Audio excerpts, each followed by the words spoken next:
Now, why is this important, this definitional matter? Because if you use this, you understand that what has happened in the world economy is not the passage from capitalism to socialism, from their point of view.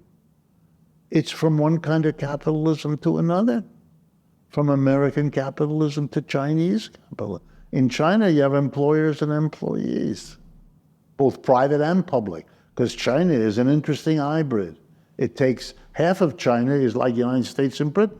Private companies, private employers, all that. The other half is government. So half Soviet, half American. It's figured out a hybrid which has the following interesting quality. Grows a hell of a lot faster than either of the others, which isn't so surprising. It's why you make hybrids. Every farmer in America will tell you that. Okay, so, wow. Then what is China? China is a new kind of capitalism. It mingles socialism, lots of government, lots.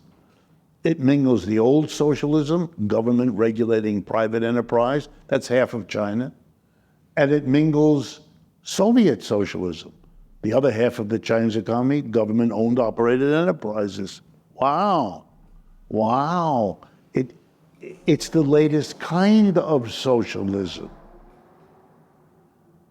And it calls itself that. And it has a communist party that's in charge of managing the socialism that they have.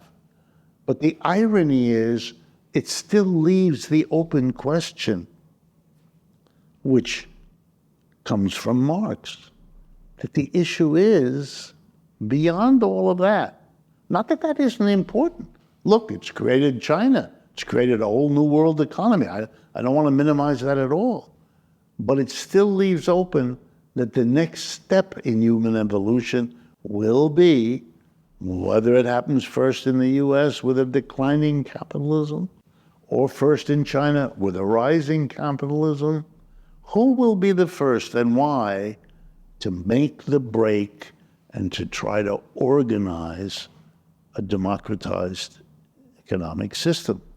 And the kernels of it, the seeds of it, the beginning, are the existence of worker co-ops that are all over the world, including in the United States, and have been here for a long time. It's not a question of discovering something new.